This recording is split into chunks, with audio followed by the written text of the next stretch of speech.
Would you like to get updated with the latest episode of AnimeKouhai Tensura spoiler series?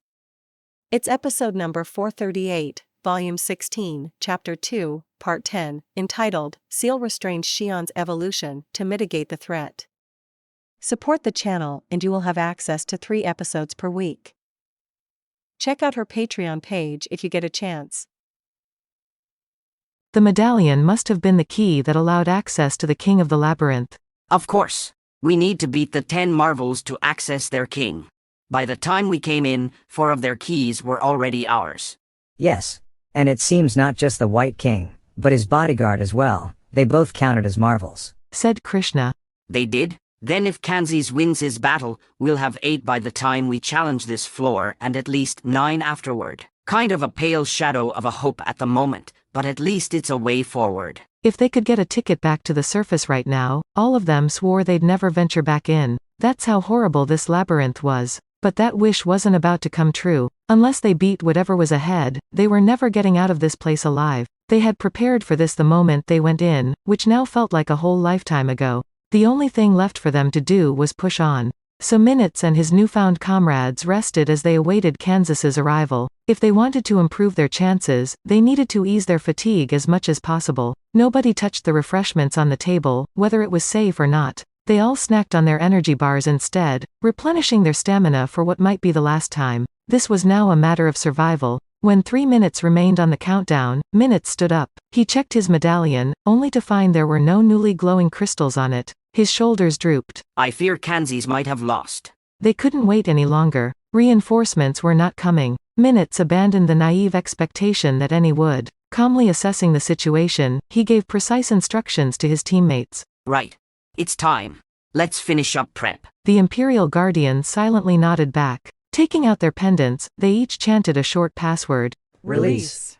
Without missing a beat, torrents of light surged out of each pendant, and the trio was armed and ready. They numbered 3 Imperial Guardians, alongside Major General Minutes of the Armored Division. There might have been only 4 of them, but right then, they were the absolute best the Empire had. With this lineup, reaching the end of the labyrinth wasn't a dream. That was what everyone there had to believe. So the fateful moment arrived. The countdown progressed all the way down to 0, and when it did, the door before them opened. Everyone was ready for this. Without further hesitation, they went through the doorway, throwing themselves into the all-or-nothing battle for survival. Beyond the door was profound darkness, a place of pure black where no light shone. Reiha hurriedly activated floor-wide light, an elemental magic useful for illuminating one's surroundings. What it revealed made the entire group gasp. They were in a vast wasteland piled high with the corpses of Imperial soldiers. At the very top of the tallest pile, a single monster was sitting cross-legged in meditation. It was Zegion. He wasn't seated directly on the dead but instead was floating ever so slightly in the air, proving that he was highly trained in the magic arts. Welcome, brave fellows. The voice was low but clear. Every word he uttered seemed to swell into an overpowering presence. Now Minutes was convinced. This monster was the one who coaxed him here. It had to be the Demon Lord Rimuru himself. He couldn't help but ask. Are you, the Demon Lord Rimuru? The briefing he read through said Rimuru was a slime by species. But so what? If he was a slime, he could change into any form he wanted. And more than that, this monster was emitting an absolutely overwhelming amount of energy. Lord's ambition, they called it. This, he thought, was all the proof he needed that this was a demon lord before him. But the question was met with a scathing rejection. You dare mistake the likes of myself for Sir Rimuru, the greatest of demon lords? What? Furious rage filled the space. The seething reply made Minutes realize he just committed a terrible mistake. My name is Zegion. I am merely one of the 10 dungeon marvels, nothing more. And all of you ignorant, wriggling fools deserve nothing but death. His words were plain, but his burning rage was palpable. There is only one way for you to survive. By beating me. Throw your very lives into this fight and resist me with every fiber of your being.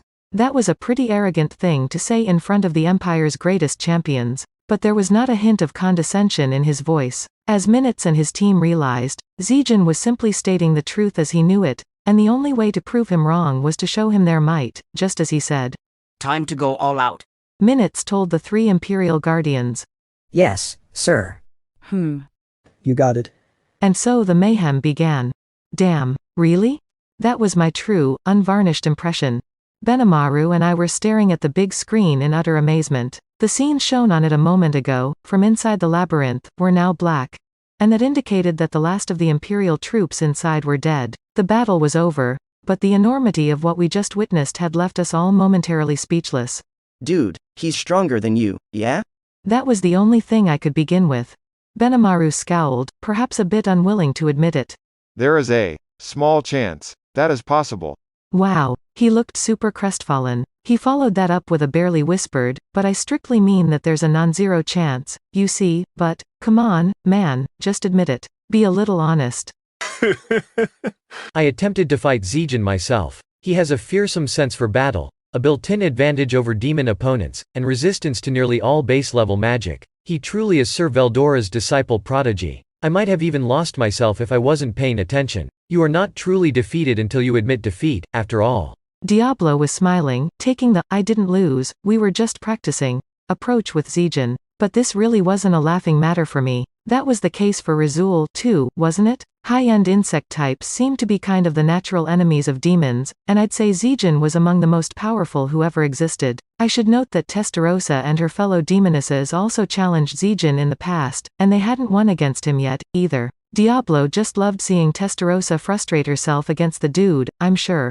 But hey, if those three could fight evenly against Zegion, that still made them pretty damn extraordinary. After seeing the fight I just did, that was the only conclusion I could make. But let's take a quick look back. The battle in the labyrinth ended largely as expected. Earning those two otherworlder defectors was a nice bonus, and Kumara had notched a truly laudable victory over in her domain. Pity about what happened to Adelman's crew and Apito, but, well, given who they got paired with, that was the luck of the draw sometimes. By the way, it turned out someone was calling all these strong dudes to gather in his chamber, even giving them time to fully heal themselves before the battle. Yep, that was Zegion. Anyone in the labyrinth he saw as worthy enough, he used control space to all but drag them over to him. Pretty amazing senses on that guy. He must have been observing every battle in the labyrinth as he was meditating down there, and he didn't make a move until each one was over, gathering only the strongest survivors over to him.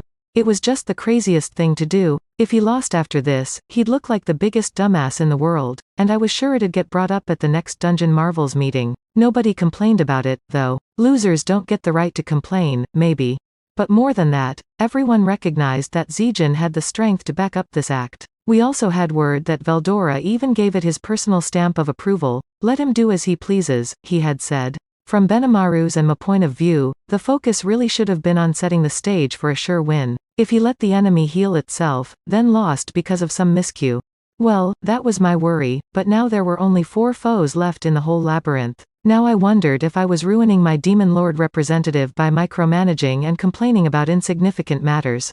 By this point, I had long decided to indulge Zegion's selfishness. Besides, he was helping us gather a ton of useful battle data. I also wanted to see how he acted once he got real serious in battle, so I just let him do as he pleased. The result was an absolute steamrollering. In a word, it was overwhelming.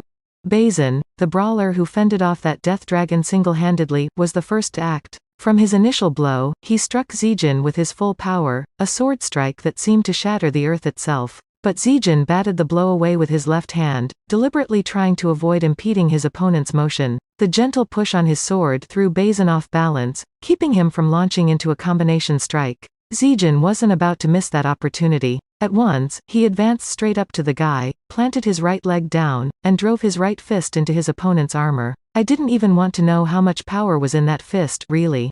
And the results indicated that it was as hard as a legend-class weapon. The shining armor was shattered, and with that, Bazin's life was forfeit. This all happened less than 3 seconds after battle began. Losing a teammate that suddenly must have been too difficult to parse at once. Reiha, the wizard, just stood there blankly, and it was pretty clear what would happen if she acted like that around Zegion. If anything, she had it good, getting to die without any pain or fear. A single chop of her adversary's bare hand was all it took to cleave her in two. Seeing her collapse to the ground, Krishna, the winner over Alberto, screamed in horror. Ah. You killed Raya. Die, you monster. Dimension Cutter. His anger pouring into his fighting will, Krishna unleashed the skill at near divine speed. Dimension Cutter was a slashing move, one that could slice through any defense, even across dimensions. Without a spatial control skill like my Dominate Space, it'd be impossible to counter. It was all but unstoppable, a true, sure kill, if there ever was one in battle. But it didn't work on Zegion. Ha! Pitiful. The air began to twist around him. Hang on, wasn't this distortion field? Like, part of the absolute defense tools offered by Uriel, Lord of Vows? Whenever I used absolute defense, I always seemed to blow it for some reason, but Zegion apparently mastered it. Sir Rimuru granted me this technique. He told the shocked Krishna. And it renders all attacks futile. I don't remember teaching him that. That was you, Raphael? And Zegion's dominate space ability had gone way beyond unique skill territory. It's just as good as mine by now. No wonder he could fight toe-to-toe, maybe even better, with Veldora if it was strictly a martial arts contest. I could certainly see how he could block Krishna's strike with it, so it felt like Krishna's team was pretty much doomed by now, but… Krishna, listen. The fancily dressed dude with them, minutes, I think his name was, called for Krishna. This is a foe beyond anything we've seen before. I'll slow him down, so do everything you can to finish him off. Apparently he hadn't given up on winning yet. I'll have to admit, as an enemy, he was a decent one. Now Minutes was raining his power down upon Zegion. We already knew about the unique skill Minutes had. Apito's defeat wasn't in vain at all. He had Oppressor, which let him mess around with localized gravitational force, and he wanted to use it to focus gravity on Zegion and restrain him. But alas, it didn't work on Zegion. All he had to do was warp the space around him to manipulate the flow of gravity the way he wanted it. It kind of surprised me, I never thought about using it that way. Like, since when was Zegion so freakishly strong? That question in my mind was growing bigger and bigger. Also, why the heck was Raphael even able to teach stuff to Zegion? Understood. You may have perhaps forgotten, Master, but you have given him part of your own body. Subsequently, you are now connected by a soul corridor. Oh, right. He was about to die, and when I saved him, I did give him part of my body, didn't I? But wouldn't that apply to Apito, too? Understood. The difference lies in latent talent. The subject Zegion's physical specifications are beyond any measure, and thus I was able to give him a full super optimization to my satisfaction. As a result, he has acquired abilities similar to you, Master. The job it did on Apito was amazing enough, but that still didn't satisfy Raphael, I guess. It was happy enough with the job it did on Zegion, and honestly, it was a little hard to fully grasp what that meant. That's it for this video, guys. Thank you for always watching my videos and supporting my channel. A big thanks to the AnimeKouhai patrons who made this video possible. Purple Derpington, Kevin Matthew, Totally Not the Police, Nick Adams, Pratik Bandari, Ara Dare, Raymar Costales, Havox, Von Joseph, Faiz Mansour. Thank you so much for helping out. I'll see you guys in the next video.